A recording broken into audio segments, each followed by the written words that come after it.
Hey friends, hello and welcome back to the channel. In this video, I'm going to share to you on how you can fix the registry errors on your Windows. So if you encounter this kind of error, then let's go quick into the process. In the Windows search bar, type CMD, which stands for command prompt. Then you have to click on run as administrator in the right pane.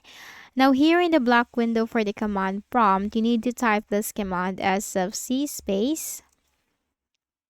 It's sfc space / scan now.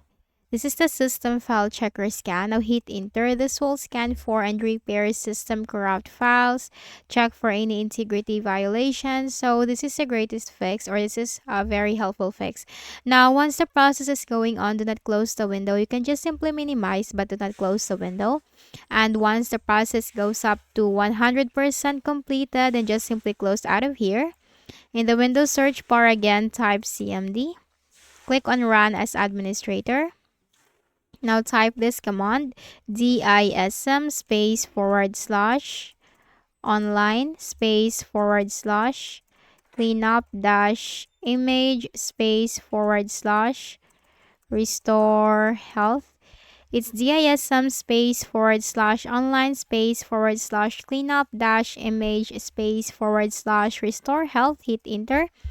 Now this process will also take some time depending on your Windows. There is no specific duration for this. This will repair your Windows image. And here's the thing, if you are getting stuck at a certain percentage, then just continuously press the space key on your keyboard. That might help you to continue the process. And once this is done, completely done, then just simply close out of here. Make a right click at the start button, shut down or sign out, and restart your Windows. Then for the next method, click on the start button, go to settings.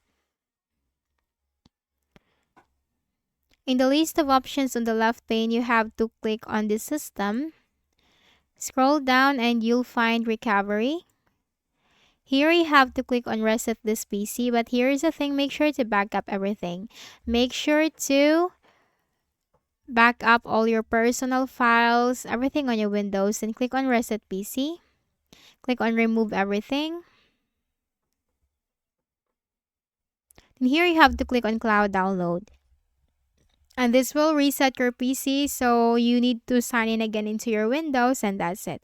So I hope this video helped you. Kindly please do not forget to hit the like button and subscribe to the channel for more videos and tutorials. Thank you for watching.